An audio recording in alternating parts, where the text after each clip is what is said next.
완전히 새로운 시각, 정치의 혁신을 더하다. 생방송 정치본색 시작하겠습니다. 안녕하세요. 뭔 새로운 네, 시각이에요. 안녕하세요. 항상 똑같은 얘기만 하더만. 아니, 장 아니 소장님이 원고대로 하지 말고 좀 형. 마음에서. 장 소장님이 제일 여기서 히트작을 많이 냈어. 뭐 히트작 나쁘게 말하면 사고. 오늘은 조용하게 있겠습니다. 아니에요. 두 분이 우리 장 소장님이었으면 이 저희는 방송을 오늘 살지 않습니다. 입을 다물도록 하겠습니다. 주로 이제 정보를 제공해 주시면 저희 저도- 듣고 저도 좀 살아야죠. 진짜. 일단 뭐 제가 소개해드리겠습니다. 장성철 공농센터 소장님 나오셨습니다. 안녕하세요.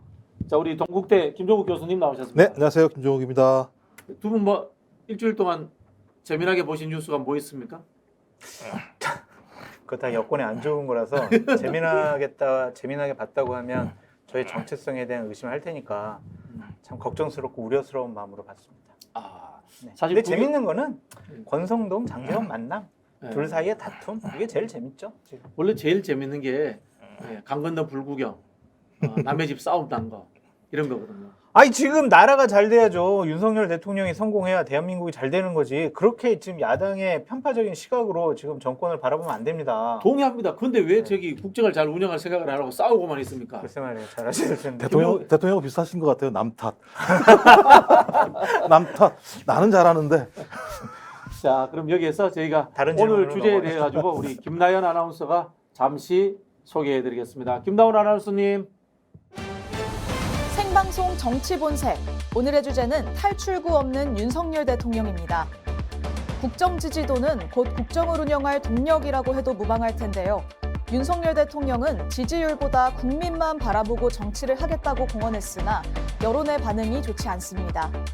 연이은 인사 실패와 더불어 특히 윤석열 정부의 가장 큰 비중을 형성하고 있는 부추기, 검찰, 그리고 모피아 관료 집단의 착각이 윤 대통령의 통치에 방해 요소가 되고 있는 건 아닌지 우려가 나오고 있습니다. 그래서 오늘의 첫 번째 주제, 협치하기도 전에 통치 실패, 열띤 토론 함께하겠습니다.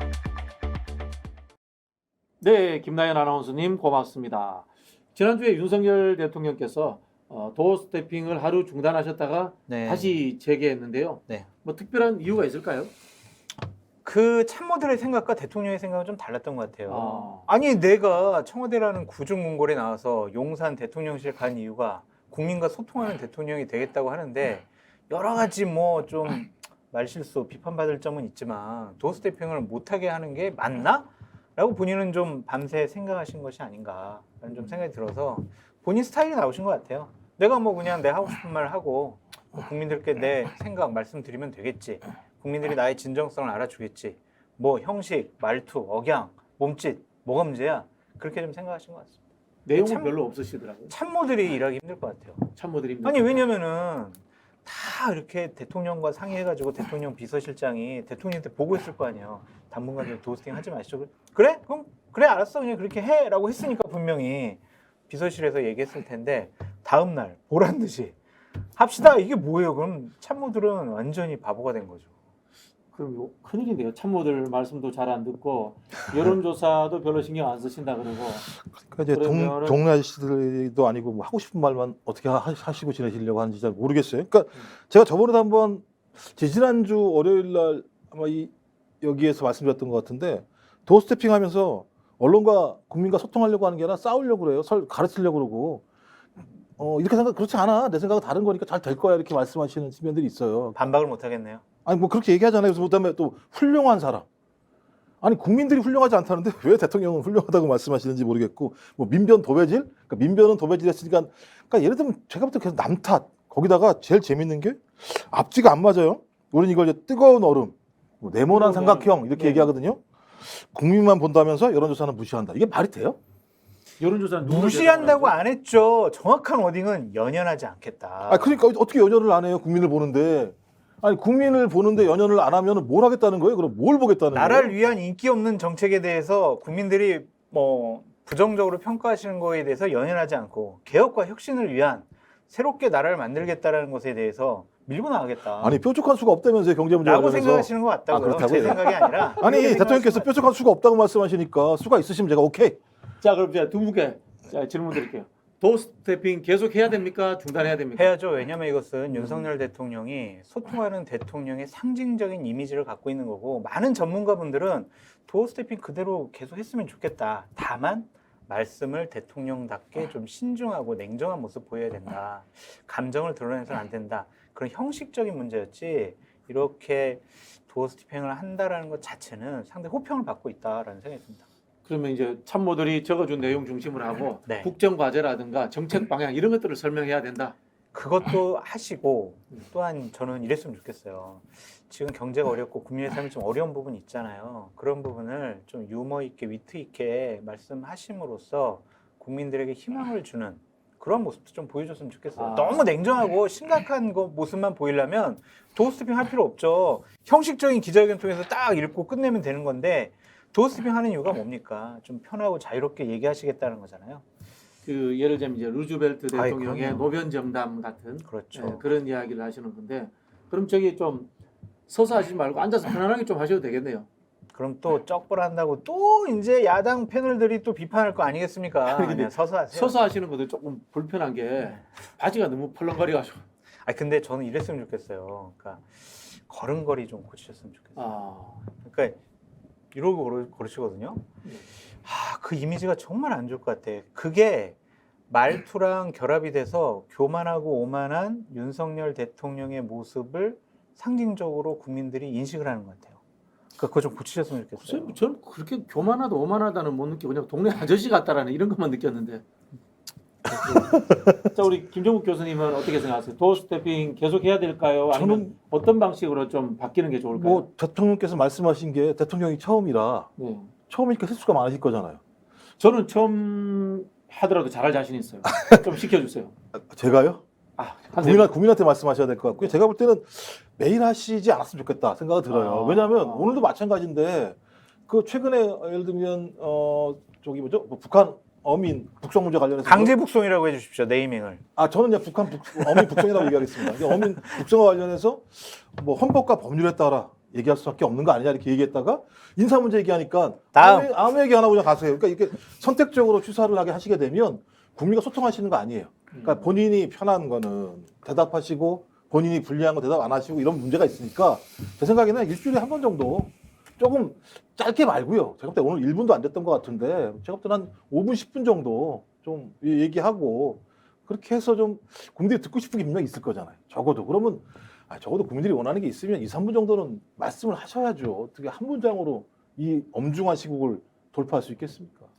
저는 그런 생각이 드는 게 뭐 도어 스태핑을 하시더라도 좀 준비된 발언들을 하시는 게 좋겠다라는 생각이 들고요. 준비는 다 해준대요. 지금 이제 경제 위기 상황이라니까 정책이라든가 국가의 정책 목표 이런 것들을 좀 설명을 했으면 좋겠다 이런 생각이 드는데 좀 표현이 그렇습니다만은 그런 준비 없이 이 정권 심판론에 의해서 대통령이 되다 보니까 처음 하다 보니까. 그런 이제 그 정치 철학이라든가 경제적인 이 발상이 좀 부족한 것 같아요. 두 분이 이런 발언을 하면 내가 뭐 반박을 해야 되는데 반박을 하고 싶은 아니, 생각도 뭐, 없고. 여기서 제가 좀 이야기를 넘기겠습니다. 반박. 그 대통령이 이제 이야기를 넘어서서 그러면은 총리는 이제 책임 총리로 네. 임명을 하셨습니다. 그리고 이제 추경호 기재부 장관 등이 안 보여요. 네. 왜 그런 것 같습니까? 총리가 안 보이는 거는 비서실장도 본인 스스로 임명을 못 하는데 과연 네. 책임 총리를 할 수 있느냐라는 것 때문에 문제 있는 것 같고 집권 초기는요 워낙 대통령이 그립이 세요. 대통령의 입만 쳐다보지 누가 뭐 총리 입을 쳐다보겠습니까? 그래서 지금은 무의미한 총리가 돼버렸다라는 좀 생각이 들고 추경호 장관 같은 경우도 처음에 말실수를 좀 몇 개 했잖아요. 그러니까 예를 들면은 대기업들 좀 임금 인상 좀 자제하세요. 뭐 이런 거 몇 건이 겹쳐지다 보니까 본인이 이제 말하는 것에 대한 좀 두려움이 있는 것 같고 또 현실적으로 이 경제적인 어려움을 본인의 어떤 정책적인 역량으로 돌파해 나갈 수 있다라는 생각을 못 하는 것 같아요. 근데 외생변수 총리도 기재부의 경제관료 출신이고 뭐 경제부총리 같은 경우에는 기재부 출신이면서도 이 국회 정치 경험도 있고 나름 좀 경험이 탄탄한 분들이거든요. 근데 제가 봤을 때는 이게 뭐라고 해야 되나 좀 뭐 빡킹이 난 것 같아요. 그러니까 예를 들면은 빡킹이라는 단어가 뭐 맞는지 모르겠지만 봐보세요. 총리 경제 전문가잖아요. 네네. 추경호 경제부총리 경제 전문가예요. 음. 대통령 비서실장 경제 전문가예요. 그리고 최상목 경제수석 대통령이 되게 신임하는 왼팔이거든요. 최근에 변양균 실장까지. 변양균까지 했잖아요. 예. 경제사령탑이 너무 많아요. 이 사람들의 생각이 너무 많이 다를 것 같아요, 제 생각에. 처음에 이것을 이렇게 구조를 짜면서 그 대통령실에 능통한 분이 딱 그런 얘기 하더라고요. 대통령실에 그리고 윤석열 정권의 가장 문제점은 아마 경제일 거다. 왜요? 그랬더니 경제에 선장이 너무 많아. 아, 그러니까 이게 정리가 안 된다는 거예요. 저는 이 부분에서 네. 다른 사람이 잘못했다고 생각해요. 누군데요? 안철수 의원. 왜요? 안철수 의원이 인수위원장이잖아요. 네. 인수위원장이면 경제 관련해서 뭐 더불어 사는 경제, 상생의 경제, 동반 성장이든 뭐든 경제 목표를 만들어 줬어야 됐어요. 근데 그걸 안 하고 간 거야. 보통 이 정권 한 100일차 정도 되면은 정부마다 뭘 거냐면요. 국정 목표를 걸어요. 110개 했잖아요. 110개 말고 4대 목표, 5대 목표 이런 거 걸어요. 맞아. 예, 그런 거 거는데 그거 건다 소리는 안 하고 대통령 존영 건다 소리는 하고 있고. 할 말이 없습니다. 그래서 어떻게 생각하세요? 이 경제 위기에 지금 이 관료들이라든가 장관들이 보이지 않는 부분. 나 야당 패널 할래 나도. 나 여당 자리를 패널 안 할래요. 바꾸실까요? 그쪽 가서 할래. 그쪽 가서. 그럼 아예 이쪽을 없애자고요. 한쪽을 네. 없애고 이쪽에서만 아니, 모여가지고 저희는 따닥따닥 사실 붙어서 이 여야가 아닙니다. 나라를 걱정하는 겁니다. 지금. 아 나라를 걱정해야 되는 거죠. 네. 근데 대통령이 하신 말씀 있잖아요. 뾰족한 수가 아까도 뾰족한 수가 없다고 말씀하신 건데, 그러니까 뾰족한 수가 없으면 뾰족한 수를 만들려고 노력하셔야 되는 거잖아요. 근데 제가 볼 때 지금 뾰족한 수를 만들려고 노력하시는 게 아니라 딴 가고 있잖아요. 총리 말씀하신 것처럼 추경호 뭐 경제부총리 이분들이 경제 문제 집중해야 되는데 지금 정부 뭐 하고 있어요? 뭐 하고 있습니까? 서해 공무원 피격 사건, 그다음에 북한 어민 북송 사건으로 지금 외교안보 라인이 거의 전면에 서 있잖아요. 실제로는요. 경찰청법도 있고. 그죠? 근데 그 경찰법 제가 볼 때 이 다음에 올 것 같은데 제가 볼 때 네. 그건 뒤에 올 것 같고 이런 상황이니 실제로 경제부처가 집중할 수 없는 측면들이 분명히 있는 것이고 거기다가 국민님도 마찬가지인데요. 이 대통령 따라 하시는 거지 뭐 배현진 최고위원이 뭐 전 정부의 부채 고지서와 포퓰리즘 때문에 안 된다 이렇게 말씀하시면 진짜 그야말로 대책 없는 거죠. 이런 상황인데. 근데 이게 사실이면 상관없어요. 이게 사실이에요? 미국은 그럼 예를 들면 9.1%의 물가가 올라가는 거, 전 세계가 물가 올라가는 거 예를 들면 다 전 정권 탓이에요? 트럼프 탓. 트럼프 탓이? 그러니까 모든 나라가 다 미국의 전 전 정권 정부 탓인 거예요? 탓이네. 그리고 예를 들면 그러면 그러니까 코로나19 때 그 어려운 분들한테 유동성 풀어서 돈 드린 게 잘못한 거예요? 어쩌란 얘기예요. 그러니까 적어도 다 동의했잖아요. 그 당시 야당이었던 여당이. 그러면 제가 볼 때 대통령이나 국민의힘이나 아까 권성동 원내대표나 총리나 국민한테 호소해야죠. 돌파하려고 노력해야죠. 막 열심히 해봅니다라고 얘기하면 우리나라 국민들은 도와줘요. 아유 저렇게 발버둥 치는데 뭐라도 해보려고. 근데 미안합니다. 이 말 하면 안 돼. 헛짓거리 하고 있잖아요. 따지고 보면 지금요. 먹고 살기 힘들어 죽겠는데. 이런 부분도 있는 것 같아요. 애초에 인사가 이제 검찰 쪽 중심으로 이루어지고 그다음에 또 한편으로 이제 모피아들 중심으로 이루어졌단 말이에요. 경제 관료들이 많이 들어왔어요. 네. 근데 왜 이 경제 관료들이 지금 눈에 보이지도 않고 경제 정책을 제대로 하지 못하고 있느냐 이야기인 거거든요. 아까 우리 장 소장님께서는 이 사공이 너무 많다. 뭐 그거랑 이야기를 하셨는데 대통령께서 솔직히 고백을 하셨죠. 우리가 뭘 할 수 있는 방법이 없다고. 외생 변수가 너무 강하다고. 우크라이나 러시아 전쟁 때문에도 그렇고 미국의 금리 인상 때문에 문제인 것 같고 유가가 상승해 있고 미국의 물가가 높아지고 있는데 우리가 과연 뭘 어떻게 할 수 있느냐.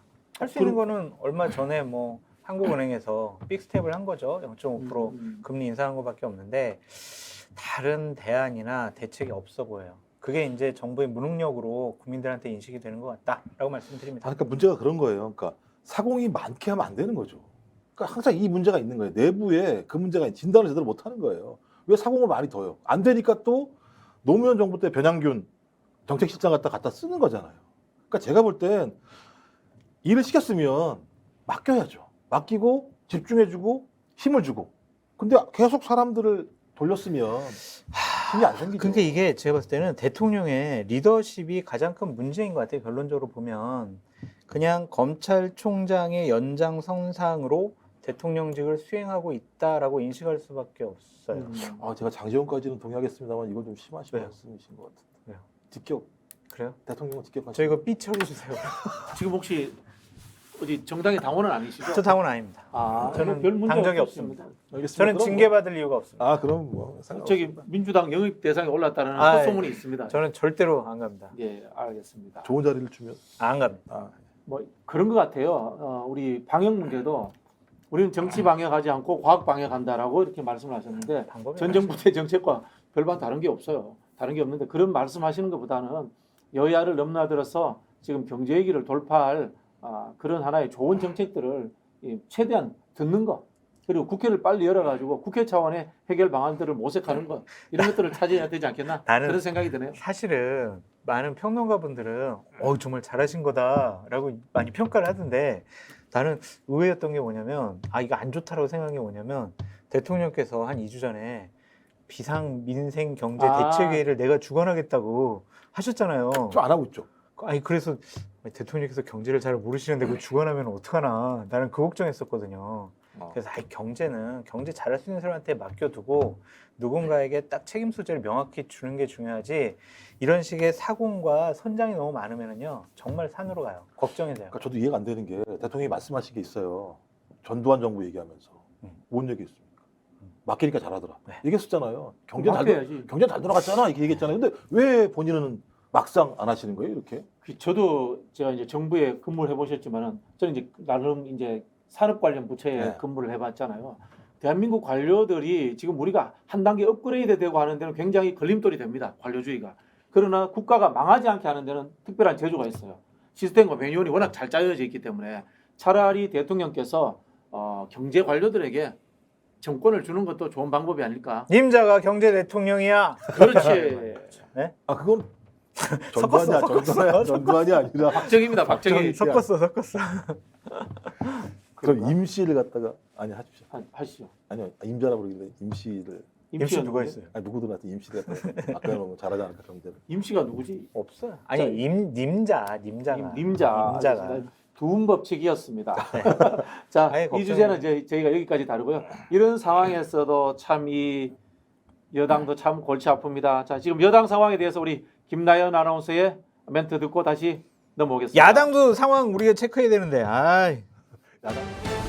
두 번째 주제는 포용을 벌인 친윤의 갈등 정치라는 제목입니다.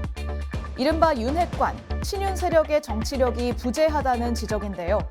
이준석 대표 몰아내기, 오로지 야당만 탓하기 등 갈라치기 정치로 인한 국민의 피로도가 증가하고 있는 상황에서 대통령을 도와주기보다 오히려 피해를 주는 건 아닌지 두 번째 주제에서 친윤의 갈등 정치를 다뤄보겠습니다. 자, 친윤 갈등. 원인은 뭐라고 생각하세요? 2024년 총선 공천권을 서로 주도권적으로 행사하기 위한 그 투쟁이죠. 하여튼 내가 당대표가 되고 아니면은 내가 정말 핵심 관계자가 돼서 총선 공천을 주관을 하겠다. 주도를 하겠다. 그래서 내 사람, 대통령 사람을 많이 국회에 진출시켜서 2027년에도 우리 힘으로 정권 재창출을 하겠다. 그런 꿈이죠. 총선 공천권 때문에 저런 싸움이 벌어지는 것 같아요. 그럼 실제로 지금 장제원 의원과 권성동 그 권한대행 간에 갈등이 있다고 보십니까? 엄청 많죠. 왜냐면은 이게요. 기자들한테 취재를 한 건데 장제원 의원한테 기자들이 계속 물어봤대요. 권성동 원내대표의 당대표 직무대행 체제를 인정하시는 겁니까? 계속 물어봤대. 답을 안 했고. 한 번도 답을 안 한대. 잘 되길 바랍니다. 그냥 이 정도지 전혀 이 부분에서 인정할 생각이 없어요. 그게 왜 그러겠어요? 뒤끝이 대단한 거야. 뒤끝이 대단한 거보다 본인과 권성동 원내대표 생각이 다른 거죠. 아니 우리가 진짜 열심히 해가지고 준석이 쫓아냈는데 왜 당권을 우리가 장악을 해야지 왜 권성동 원내대표가 6개월하고 6개월 후에 왜 이준석 대표를 다시 갖다 놔? 이건 잘못된 거야 라고 하는 생각이 강한 거죠. 그러니까 제 생각에는 장제원을 주목해야 한다고 생각해요.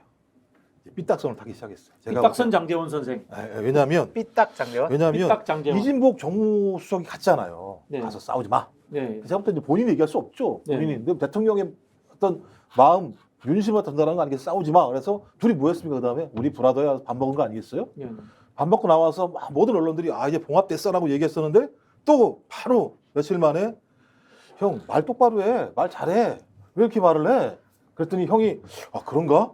야 이게 네 말이니? 아니면 대통령 말이니? 이런 느낌이에요. 제 느낌엔. 그러면 제가 볼 때 장제원 의원이 대통령 말도 안 듣는 상황으로 서서히 가는 거 아닌가? 조금씩 옆으로 가는 게 아닐까? 그럼 누구 말을 에이 설마 장제원 의원이 대통령 말을 안 들어요? 왜냐하면 누군가의 말은 들어야 되지 않을까요? 이 얘기는 흘러나오는 게 있어요. 네. 뭐냐면 대통령이 자기의 생각을 잘 반영해서 잘 그렇게 갈 줄 알았는데 조금씩 아니더라. 권성동 의원이? 아니 장제원 장제원 의원. 그러니까 뭐 대통령 주변에 누가 있나 봤더니 국민의힘 사람이 아니더라. 윤회 사람들이 서서히 예를 들면 장악을 하고 있는 것이고 이 장악이 여기까지만 끝날 거냐 당까지 올 수도 있다.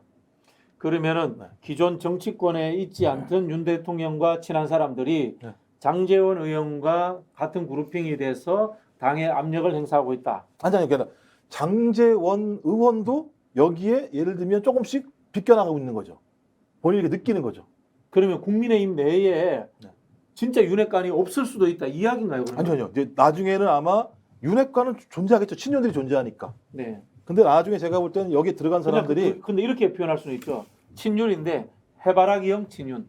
윤석열 대통령을 쳐다보는 친윤이고 실제로 윤석열 대통령으로부터 어떤 오다라든가 메시지가 오지 않는 친윤이 될 수도 있는 거 아닙니까? 그러니까 그 사람들은 그렇게 장악을 하겠죠. 지금 국민의힘에 있는 의원들이 하겠죠. 생각을 해보세요. 어느 상황이 되면 2024년도 공천권 말씀하시는데 그때가 되면 윤 대통령이 자기 사람들을 집어넣으려고 하지 않겠어요? 기본적으로? 그럼 누굴 집어넣겠어요? 대통령실에 다 예를 들면 검증받고 거기서 검찰 나름대로 자기가 경력 쌓은 사람들이 들어오지 않겠어요? 그럼 들어올 통로를 만들어야 될 거 아니에요? 그냥 들어올 수 있겠어요? 내부에 엄청난 싸움이 벌어질 건데? 근데 그분과 관련해서 장제원 의원이 내가 여기 계속 있어도 내 존재감을 과시할 수 있어라고 생각이 들면 그걸 수용하겠지만 그렇지 않으면 어떻게 하시겠어요? 이분과 관련해서 나름대로 근데 장제원 의원이 자립형 정치인이 아니에요. 네. 본인의 독자적인 힘과 능력 그런 것을 갖고 홀로서기 할 수 있다라고 볼 수는 없어요. 그럼 내버려 둘까요? 장제원 의원을? 아니 실제로 장제원 의원의 이런 모습은 저는 철저한 대통령과의 교감하에서 대통령과의 코드 맞추기에 의해서 진행되고 있다라고 저는 저번에 의하면 교수님하고는 달라요. 저번에 의하면 권성동 의원이 탑이라고 말씀하셨잖아요. 현실적으로는 탑이죠. 아니 근데 이제 원내대표 금방 우리 당대표는. 다시 돌아가 봅시다. 갈등이 있었을 때 이진복 정무수석이 와가지고 네. 권성동 원내대표가 직무대행이 되는 걸로 이렇게 정리가 됐습니다. 네. 그런데도 지금 장제원 의원이 계속해서 여기에 대해서 태클을 걸고 있어요. 그런 뒤에 장제원 의원의 뒤에 윤석열 대통령의 의중이 실려 있다. 그럼 이게 혼돈이 생기는 거잖아요. 아니 봐봐요. 그러니까 대통령께서도 저는 직무대행 체제에 대해서는 흔쾌하지 않았던 것 같아요. 왜냐하면 저도 동의해. 지난주 예를 들면 일요일 날 지지난주 일요일 날 권성동 원내대표 가서 이거 당 사무처 그 유권 해석 보니까 직무대행 체제가 맞습니다라고 했으면 그러면 당은 이제 원내대표가 중심이 돼가지고 잘 저기 뒷받침해 주십시오라고 해야 되는데 의원들하고 상의하세요 이랬잖아요. 의원들 얘기 들어보라고. 이거는 뭔가 탐탁지 않다라는 거예요. 그렇기 때문에 대통령께서도 그냥 누구에게 강한 힘을 현재 실어주지 않고 있다. 지금 당이 권성동 원내대표 겸 당대표 직무대행한테 힘이 쏠리는 것 같으니까 장제원을 통해서 약간의 좀 견제구를 날린 것이다. 네 맘대로 하지 마! 이렇게. 저는 그 대통령께서 식사를 하시면서 권성동 원내대표와 이철규 윤한홍 의원을 불러 식사한 것도 좀 이상했어요. 말이 안 되는 거죠. 권성동 원내대표는 원내대표니까 부르는 건데 그럼 부르려면 뭐 사무총장이라든가 정책위의장이라든가 최고위원이라든가 당직을 맡은 사람을 불러야 되는데 윤한홍이나 이철규가 윤핵관이다 이렇게 이야기해 버린 거잖아요. 어떻게 보면 그러면은 당이 공식 그 체계로 움직이는 것이 아니고 당의 주요한 의원들이 윤한홍과 이철규하고 상의해라 이렇게 신호를 주는 게 되거든요. 그렇죠, 당연히. 그러니까 예를 들면 친한 사람이 되는 거니까 딱 얻어준 거죠. 이 사람들 얘기를 들어라고 얘기했는데 제가 볼 때는 권성동 원내대표가 애매한 것 같아요. 그런 측면에서는. 그러니까 그게 내가 자꾸 박근혜 때 기시감이 드는 게 뭐냐면 당대표 김무성 당대표가 있었잖아요. 근데 박근혜 대통령이 친박들만 모아가지고 저녁을 먹었어요, 몇 번. 그래가지고 김무성 대표 체제에 대해서 무력화를 시키거나 견제를 엄청나게 세게 했다고요. 그래서 권위가 쓰지가 않았어요. 그러니까 그러한 현상이 나중에 또 발생될 것 같아요. 당의 공조직은 별로 그래서 무의미해지는 이제 윤상현 의원이 생각나요. 왜요? 장제원 의원을 보면서. 왜요? 윤상현 의원이 옛날에 했었죠. 누나? 누나 이거 공천 막 하고 그럼 장제원 의원도 제가 볼 때는 잘못해서 가게 되면 이렇게 되는 건데 그러면 이제 툭싹 무너지는 거죠. 그때부터 이제 당이. 왜냐하면 이게 큰일 났어요, 이거 진짜. 이거 좀 문제 많죠. 아니 이 틈에 제가 최근에 좀 재밌었던 거는 유승민 전 의원의 메시지와 그것을 반박하는 홍준표 대구시장. 재밌었습니다. 그래서 나는 진짜 되게 좀 당황스러운 게 뭐냐면 근데 결론적으로 승자는 홍준표 시장 된 거 아니에요? 결국엔 그렇죠. 네. 근데 아침에 제가 유승민 대표의 책을 읽고 페북에다 올렸어요. 내용이 좋아요? 진짜 정말 볼 게 많더라고. 꼭 한번 사서 진짜 읽어보세요. 부지런하게 사시는 것 같아요. 아침에 아니, 일어나서 그거까지 쓸 정도 없이 읽고. 와. 잠이 안 오길래 이렇게 봤는데 정말 내용이 좋은 거예요. 그래서 정독해서 읽었는데 그거를 페북에다 올렸더니 홍준표 시장님을 지지하는 패친분들도 저를 되게 좋아하는데 그 댓글에다가 아니 당신 그렇게 안 봤는데 왜 유승민을 왜 편들고 그래 막 이렇게 쓰시더라고요. 양쪽이 감정이 아주 안 좋다라는 생각이 들어가지고 걱정해요. 이게 다 지금 여권이 분열됐어요. 이준석 그 다음에 윤석열파 아니면 권성동을 좋아하는 사람, 유승민 좋아하는 사람, 홍준표 좋아하는 사람 다 각각 서로 싸우고 있어요. 이거는 집권 세력의 분열은 대통령께서 국정 운영해 나가는데 상당한 걸림돌이 될 것 같아요. 그래서 제가 대통령께 이 방송을 통해서 좀 말씀을 드리고 싶습니다. 장성철 교수님은 잠도 못 자면서 나라를 걱정하고 있는데 이런 분들을 갖다가 쓰셔서 나라가 제대로 쓰게 좀 해주세요. 저는 정치 안 하고 저는 그 정치하는 거 아닙니다. 공무원 하시는 거. 공무원도 안 할 겁니다. 저도 저기 유승민 전 의원이 쓴 책을 제가 읽어보겠습니다. 읽어보세요 꼭. 읽어볼 사서. 테니까 그 유승민 의원님이 사인해서 하나 보내주시면 네. 예, 꼭 읽어보고 저도 감상문을 써서 사서 보라니까. 언론에 공개를 하겠습니다. 사서 봐요. 예, 공개를 할 테니까 더 좋은 것도 있어요. 원내대표 때 연설했던 연설문은 거의 정말 명문 중에 명문이죠. 그렇습니다. 근데 책 꼭 읽어보세요 진짜. 좋은 책이다. 근데 이제 저는 개인적으로 이게 좀 쓸데없는 소리인데 유승민 전 의원은 지난 대선 때 그 국가를 위해서 대형 실수를 하셨어요. 그때 본인이 사퇴하고 홍준표 의원을 밀어줬어야 됐어요. 그래서 나라가 이런 일이 오는 것을 막았어야 되는데 진짜 말이야. 저도 이제 그걸 바랬는데 그럼 홍준표 대통령을 바라신 거예요? 차라리 지금 대통령보다는 안 낫겠습니까? 아니 차라리 아니 그때 마지막 갤럽 조사가 너무 잘 나왔어. 맞아요. 18%까지 나왔거든요.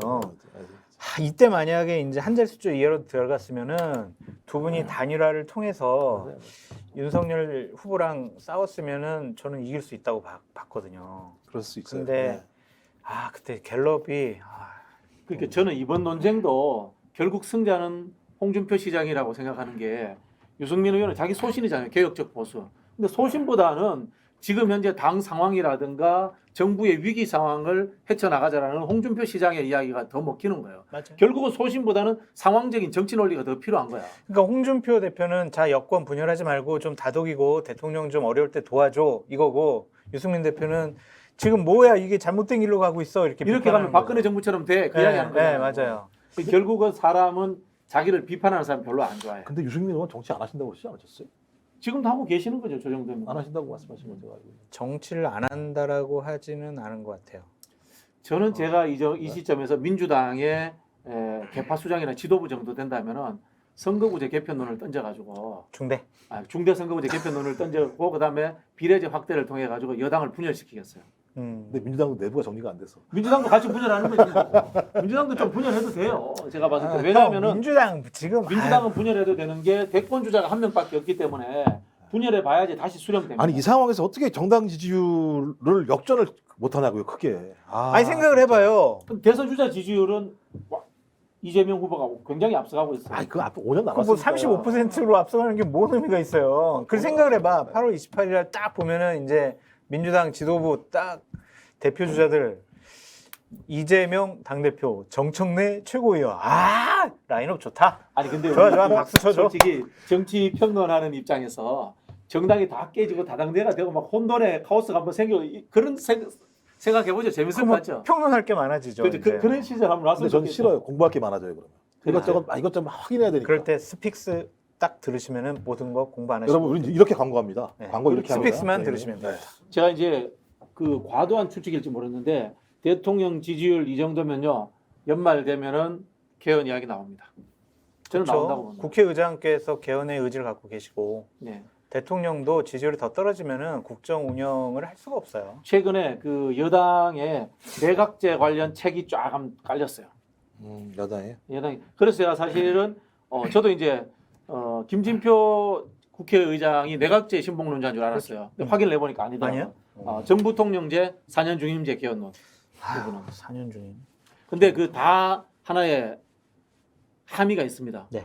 그게 뭔가 하면요. 4년 중임제를 하게 되더라도 현직 대통령의 임기가 줄어들 수 있습니다. 네. 내각제를 하더라도 현직 대통령의 임기가 줄어들 수 있습니다. 그 조건이죠. 기본 이런 조건들이 걸려있는 이야기가 저는 연말에 분명히 나올 것이다.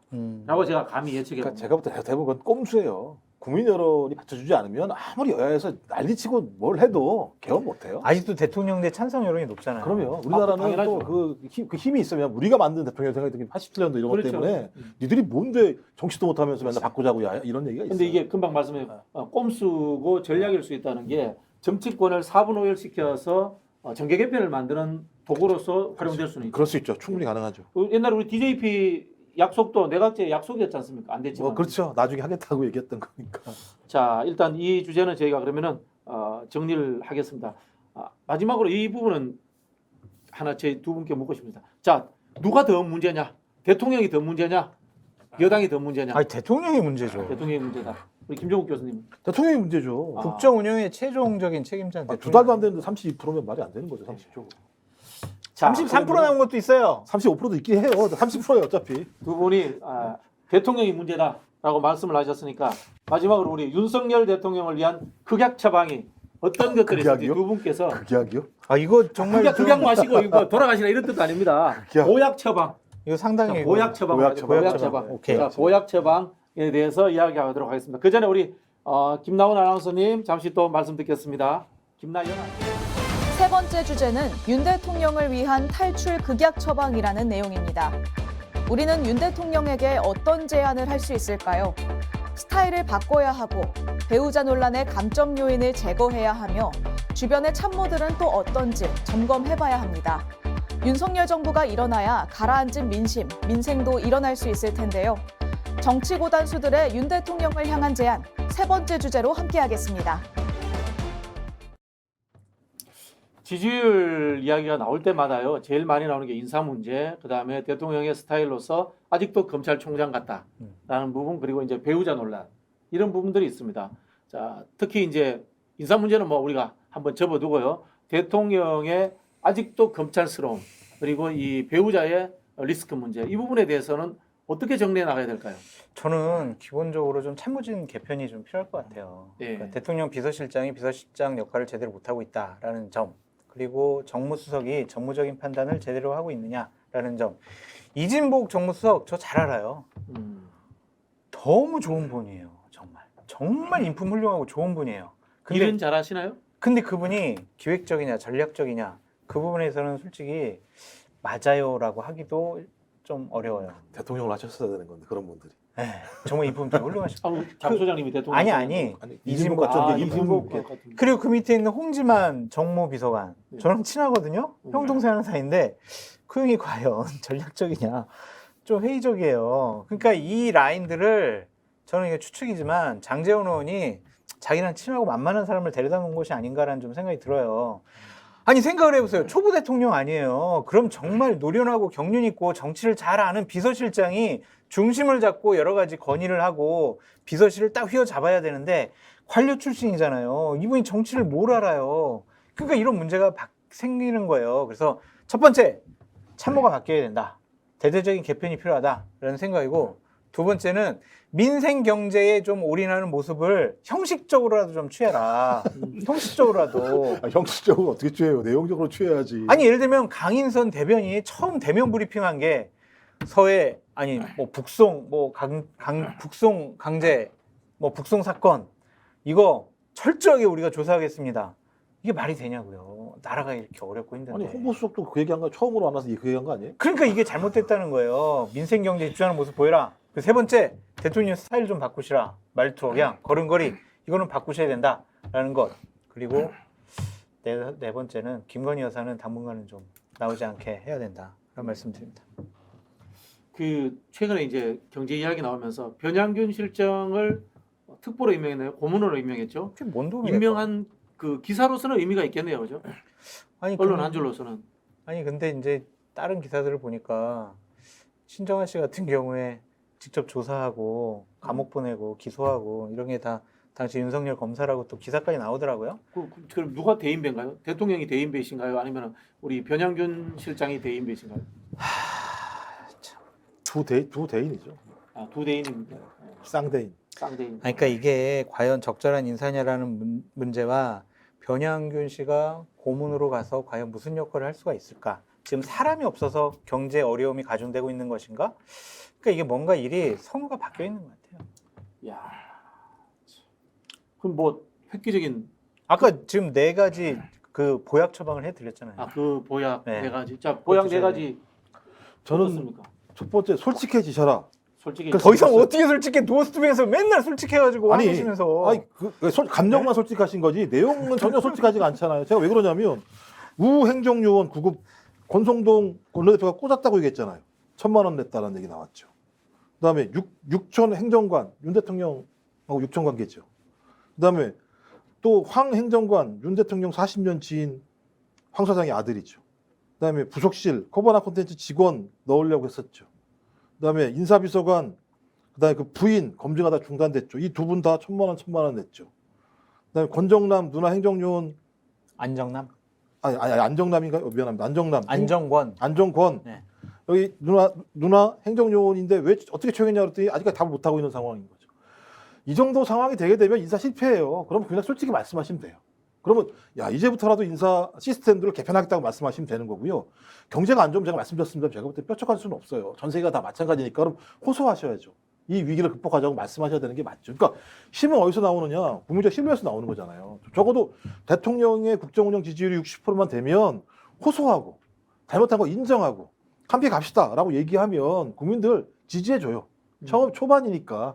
그래 우리 스스로 찍은 사람인데 내가 어떻게 3개월도 안 돼서 내가 스스로 찍은 사람들을 부정할 수 있어 라고 생각할 수밖에 없는 국민들인데 솔직하지 않고 호소도 안 하시니까 국민들이 모르겠어. 제가 지금은 완전히 돌아선 건 아니에요. 이렇게 예를 비판적으로 있는 상황인 거죠. 그래서 아까 말씀하신 것처럼 경제 민생에 집중하셔야 돼요. 괜히 맨날 서해 공무원 피격 사건 이거 저 중요합니다만 이런 것들 다 조용히 할 수 있어요. 그치. 검찰사 조사 맡겨놓으면 수사하면 되죠. 되는 거잖아요. 조용히 수사하면 되는 그렇죠. 거죠. 그러니까 하고 싶으면 조용히 수사하면 경제 되잖아요. 민생에 집중하시고 저는 형식적으로라도 저는 협치했으면 좋겠어요. 모양이라도 협치를. 모양으로 협치할 수 있잖아요. 아니 그러려면 민주당이 솔직히 원구성 협상에서는 그래 집권 여당 됐으니까 당신네를 좀 책임지고 해봐 이런 태도가 맞지 않아요? 아니 야당일 때는 네. 집권 여당이 가장 큰 무한 책임을 져야 된다고 말씀하신 정당이 그래도 18개 상임위원장 다 민주당 다 가져라 그래서 책임 정치하도록 했잖아요. 그러니까 그런 통 큰 모습을 좀 민주당도 보여야 된다. 지금 다 얘기하잖아요. 그래서 정권 뺏겼는데. 법사위 줄게, 운영이 줄게. 우리가 과방위하고 행안위만 갈 테니까 알아서 법사위하고 다 운영위는 선택해. 당연히 여당이 해야죠. 저는 이제 이 부분을 제가 정리할게요. 저는 지금 협치를 논할 수준도 못 된다고 봅니다. 그래서 그러네요. 솔직히 인적 쇄신이 완벽하게 이루어져야 된다라는 생각이 들어요. 인적 제 아이디어에 두 분이 좀 동의해 주시고 네. 한번 평가를 해줬으면 네. 좋겠는데 일단은 이제 대통령실부터 검찰 출신들 그다음에 사적 관계에서 임용된 분들 싹 다 빼내시고 싹 다라고 네. 하면 안 내보낼 테니까 반 이상. 반 이상 내보내시고 관료 출신들과 국회에서 정당에서 국민의힘에서 경험 있는 분들로 완전 바꿔주는 게 그게 가장 안정적인 방법이 아닌가 그런 생각이 듭니다. 제가 알기로 박근혜 정부 때라든가 이명박 정부 때 당직자들 순환보직 됐죠. 그죠? 청와대에 그죠? 근데 지금 사무처 당직자들 10명은 가 있어요. 10명은 좀 적지 한 20명씩 갔잖아요. 제가 알기로 그 당시에 20명 이상씩 갔던 걸로 알고 있거든요. 네. 결국은 인사가 만사잖아요. 제가 지금 이게 다 인사에서 나오는 사고지 않습니까? 이게 되면 유산슬에 그 노래 좀 틀었으면 좋겠어요. 싹 다 갈아엎어 주세요. 그런 노래가 있어요? 그거 되게 유명했던 노래였었죠. 노래 준비 트로트인데. 당연히 안 되죠. 또 쇼츠에다가 넣겠네.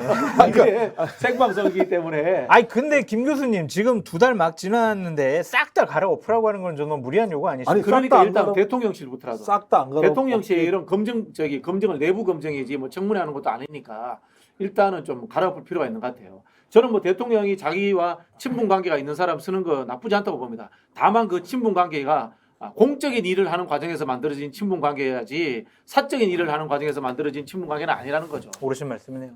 우리 정치 오래 하신 분들 내가 보좌관 쓰던 사람 데리고 가는 거잖아요. 네, 그럼요. 내가 같이 일할 때 당에 뭐 국장 데리고 가는 거잖아요. 그런 사람들이 정치 경험 같이 하고 철학 공유하는 사람이지 않습니까? 그러니까 예를 들면 장제원 의원 보좌관 둘 다 지금 네. 대통령실에 가 있어요. 그러면은 이게 사적인 채용이냐 아니면 경선 때부터 열심히 했으니까 간 거냐 어떻게 판단해야 될지 모르겠네. 근데 그 부분은 똑같은 이야기입니다. 사실 지금 장제원 의원이 권성동 원내대표와 갈등하는 것은 이거는 굉장히 비상식적 상황이에요. 원내대표요 선출된 분이에요. 당의 공식 체계가 존재하지 않습니까? 저는 인사라는 것도 마찬가지라고 봐요. 장제원 의원의 보좌관을 대통령이 잘할까요? 그렇지 않잖아요. 큰 틀에서의 국민의힘이라는 당이 추천하는 몫이지 않습니까? 그러면은 당의 공식 절차를 거쳐가지고 당 대표와 원내 대표가 추천하는 형식으로 그럼. 가는 것이 맞죠. 그게 맞죠. 대체로 그렇게 해왔었죠 실제적으로. 역대로 역대 정부가 다 그렇게 해왔습니다. 몰랐죠. 장재원 의원 보좌관 둘 다 지금 알고 대통령실에 있었습니다. 전 몰랐습니다. 알고 알고 있었어요? 있었습니다. 형은 참 정보가 너무 빠른 것 같아. 그뿐만이 아니라는 것도 다 알고 있습니다. 하나 오늘 하나 터트려요 하나. 네, 그래서 결국은 뭐냐면 아 왜 얘기를 안 해? 대통령실의 인사 문제라든가 이런 부분들에 장제원 의원의 입김이 상당히 작동했다. 그건 다 알고 있었던 거죠. 완전히 뭐 자기가 주도했죠. 근데 이게 얼마나 무서운 거냐면 권성동 원내대표가 참 이해가 안 되는 건데 자기가 꽂아 넣었다고 한 사람이 구급 행정요원이 됐어요. 그럼 예를 들면 구급 행정요원부터 실세가 아니면 못 들어간다는 얘기를 딱 본인이 자인한 거예요.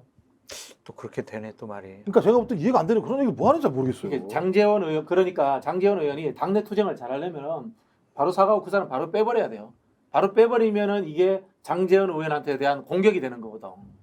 근데 사소한데 지금 말려 있다고 봐요. 제가 보기에는. 욕심이 많아서 그래요. 순수하셔서 권성동 의원께서 순수하셔서. 아, 아, 순수하시다. 또 그렇게 해석을 하시는구나. 장재원 나빠요. 자, 그러면은 자, 장제원 나빠요 나왔습니다. 자, 장제원 나빠요 나왔고 오늘 짤 많이 나오겠는데 느낌이. 싹 다 갈아엎어 주세요 나왔습니다. 아 또 전화 오겠네 이거.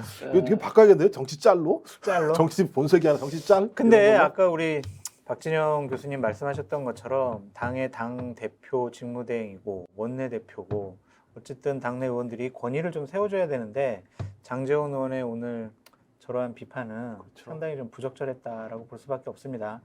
결론적으로 딱 뭘 인식하게 만들었냐면 와 장제원 되게 세네. 그렇죠. 야 정말 대통령이 장제원한테 더 신뢰하는 모양이다. 이런 인상을 줄 수가 있어요. 그럼 당의 기강이 안 서요. 이건 사실 대통령이 잘못하신 거예요. 아, 그러네요. 대통령이 그냥 두시면 안 돼요. 예를 들자면 지금 대통령이 권성동 그 직무대행과 지도부들 불러서 5,000원 딱 하시면서 이제 당에 더 이상 윤핵관은 없습니다.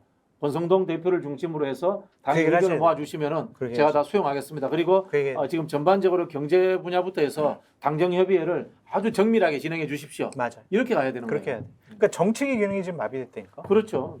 그리고 장제원 의원한테 직접 못할 건데 간접적으로 경고가 가야 돼요 대통령이. 왜냐하면 저녁 만찬에 불렀는데 부산시장만 왔잖아요. 이게 말이 돼요 상식적으로? 그리고 난 다음에 원내대표랑 밥 먹고 난 다음에 공개적으로 원내대표를 갖다가 저격하는 글들 뭐 내용이 아주 순화해야 됐지만 저격하는 거잖아요. 그게 예를 들면 그런 사람이 계속 대통령의 핵심적인 핵관이다라고 예를 들면 계속 그것이 유지가 되게 되면 정치 작동 안 하죠 거기서. 저는 장제원 의원이 대통령이 불렀는데도 식사를 안 간 것에 대해서 저는 두 가지 해석이 가능하다고 봅니다. 불렀대요? 근데? 연락이 있었다고 그렇게 언론에 나왔더라고요. 첫 번째는 뭔가 하면은 대통령과 장제원 의원이 권성동 직무대행이 아닌 그 당대표 보고를 하는 것에 대해서 약속이 돼 있었을 가능성이 있습니다. 그 약속에 의해서 장제원 의원이 움직였는데 대통령이 상황 논리로서 권성동 의원이 밀고 들어오니까 거기에 대해서 응해 주시니까 거기에 대한 약간의 불만. 이런 것들을 표하지 않았을까. 안 그러면은 대통령이 불렀는데 안 간 건 불경이에요. 불경죄예요 사실은. 근데 장제원 의원의 지금까지의 행태를 보면 대통령이 불렀는데 불만이 있다고 안 간다라는 것은 저는 솔직히 그래서 제가 두 번째 또 두 번째 가설이 두 번째 두 번째 짜잔 가설은 뭐냐면은 짜잔 대통령 외에 대통령을 좌지우지할 수 있는 사람하고도 장제원 의원이 친하다. 아 그건 맞지. 그리고 세 번째 가설 장제원 의원은 라면을 엄청나게 좋아한다. 또 간장 위에 또 라면은 또 뭐예요? 간장 라면? 아니 라면 모르세요? 라면 잘 끓이시는 분이 계세요. 계란을 한 2개 정도 넣어주시고 파 송송 계란 톡톡. 그분이 그분 아니에요? 그분이 그분이신 거죠? 지금 뭐 하는 거니 진짜 우리 지금? 네? 아 그런 뭐 하는 거니? 거예요 우리? 뭐 하는 거니? 하여튼 저희가 이게 뭐 다 뇌피셜입니다. 뇌피셜입니다. 아니 실컷 패놓고 내피셜이래. 근데 제가 알기로는 권 원내대표도 친한 걸로 알고 있는데 그렇지 권 않구나. 원내대표는 아니요 약간 좀 개인 말고요 이렇게. 아 그래서 아마 그렇게 갈 텐데. 몰라 하여튼 모르겠어요. 쉽지 않은 일들이 벌어지고 그러면은 있어요. 그래서. 이런 건 어때요? 네. 대통령이 속성으로 경제 과외 공부를 좀 하시는 건 어떨까요? 대통령 돼가지고 예. 이제 와서 뭐 어쩔 수 없지 뭐 공부가 안 된 상태에서 됐으니까 지금이라도 해야죠. 그거 너무 폄하하는 거 아닙니까? 그런가요? 주경야도. 이거는 정말 좀 삐처리 해주셔야 될 것 같은데. 그럼 낮에는 너무 일하시고 그러네. 밤에는 공부하시고. 아니 그거 너무 지금 비아냥 쪽으로 가잖아요. 이런 방송은 전 못하겠습니다. 아니, 저 진짜 이거 미안하게 저는 이제 저 정말 도저히- 순수한 마음으로서 네? 이야기하는 거예요. 순수해 보이지가 않습니다. 근데 갑자기 그또 친윤의 자세로 돌아서네. 아니 저도 살아야죠. 선은 넘지 말아야 된다. 아니 당원도 아니시다면서요. 네.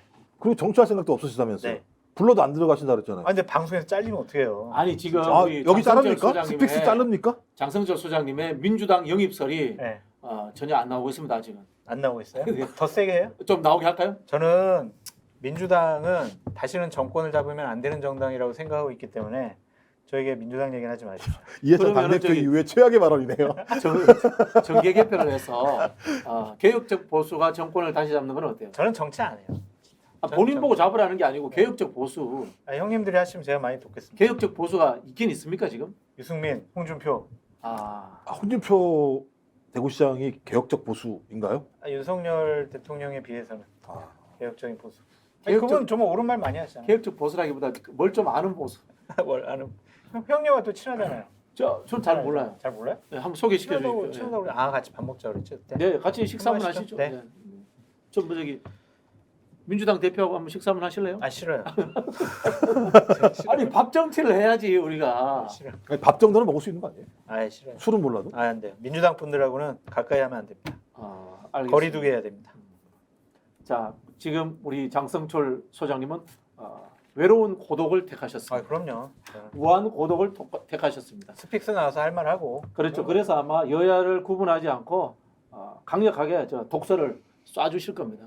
네. 우리 열심히. 스픽스 시청자 여러분 잘 아시겠지만은 지금 장성철 소장님 덕분에 스픽스의 이 시청자가 폭발적으로 증가하고 있습니다. 거짓말하지 말아요. 모든 것이 다 장성철 소장님 덕입니다. 저희는 지금 얹혀가고 있습니다. 원칙하고 있는 겁니다. 아니 근데 살짝 진짜 정말 나라가 많이 걱정이 돼요. 2달밖에 안 지났다고 하지만 오늘 아침에 나온 여론조사를 봐도 네, 생각하죠. 30% 초반으로 고착화되고 있다라는 것은 정말 큰 문제다라는 생각이 들고 더 큰 문제는 부정평가가 65% 내외라는 것. 그러니까 중도가 없는 거 아니에요. 그냥 그렇죠. 지켜보는 쪽이 없는 거예요. 그냥 열성적으로 윤석열 잘하고 있어라는 쪽과 윤석열 이제 싫어, 실망이야 이런 쪽이 나눠져 있는데 싫어하는 쪽이 2배가 넘어요. 왜 국정 운영 못해요? 이거 정말 심각하게 대통령실에서 생각해야 됩니다. 지지도가 떨어지면 어떤 일이 벌어지냐면요. 첫 번째는 관료들이 네. 말을 안 듣습니다. 말 안 들어요? 관료- 인사권을 갖고 있는데 말 안 듣나? 그냥 뭉개죠. 100가지 핑계를 들어서 아니래옵니다, 정무직들이 내놓는 의견들이라든가 정책 제안에 대해서 핑계를 대서 그냥 시간 때우고 뭉개버리죠. 보고서를 기가 막히게 써가지고 안 되는 이유 10가지 이렇게. 보고서 양이 많아집니다. 일하기 네. 싫을 때는 보고서 양이 많아집니다. 그리고 이제 그 뺑뺑이 돌리죠 이제. 뺑뺑이 돌리죠. 뺑뺑이 막 뺑뺑이 돌리죠. 돌리죠. 일 못하게 맞아요. 뺑뺑이 돌리고. 그리고 저는 우려스러운 게 뭐냐면 군인연금, 공무원연금, 국민연금, 그거 건강보험 개혁해야 개혁해야 된다고 되는데, 생각이 진짜. 들거든요. 지금 적힌데. 근데 대통령 지지율이 낮으면은요, 그 개혁하면은 국민들 더 싫어해요. 왜냐면 돈 더 내고 덜 받아라 그러면 누가 좋아하겠어요. 그럼 이 개혁 못 해요. 지지율 떨어지면. 아주 말씀을 좀 하세요. 이럴 때 좀 연금 개혁 해야 됩니다. 그렇죠. 진짜. 연금 개혁도 저는 뭐 중요하다고 생각이 들고 이제 순서대로 네. 일단 공무원 연금부터 해야 되겠죠, 그죠? 공무원 연금부터 해야 된다는 생각이 들고 또 하나 제가 윤석열 대통령께 좀 감히 부탁드릴 것은 네. 개성공단 한번 열어보세요. 어. 이거 사실은 보수 정권이 더 잘할 수 있어요. 그런 그럼요. 문제들. 그러면 그 국익을 위해서 돈 버는 거니까. 그렇죠. 김정은이 응할까? 근데? 응하죠. 남북 연락사무소도 응하죠. 잊어버렸잖아요. 응하죠. 보수 정권이 여기에 대해서 색깔 논쟁에 빠지지 않고 훨씬 더 편하게 대북 정책 할 수 있어요. 이명박 정권 때 그런 그 기획을 했었지 않습니까? 근데 제일 큰 문제는 미국이에요. 그렇죠. 미국이 오케이 하지 않을 거예요. 부분과 관련해서. 그게 좀 답답합니다. 하여튼 진짜 지지율 관리는 좀 하셨으면 좋겠고 지지율에 연연하는 모습을 좀 보여주셨으면 좋겠다는 게 제 바람입니다. 또 제일 무서운 게 뭐냐면요. 그 과거에 윤석열 대통령을 찍은 사람 중에 3분의 1 날라갔어요. 이미. 그게 제일 저도 무서운. 찍었는데. 그게 제일 큰 문제. 저도 찍었어요. 정권 교체를 위해서. 지지율이 20% 초반대로 떨어지면 어떤 일이 벌어지냐면요. 공직 사회에서 내부 고발자 나와요. 맞아.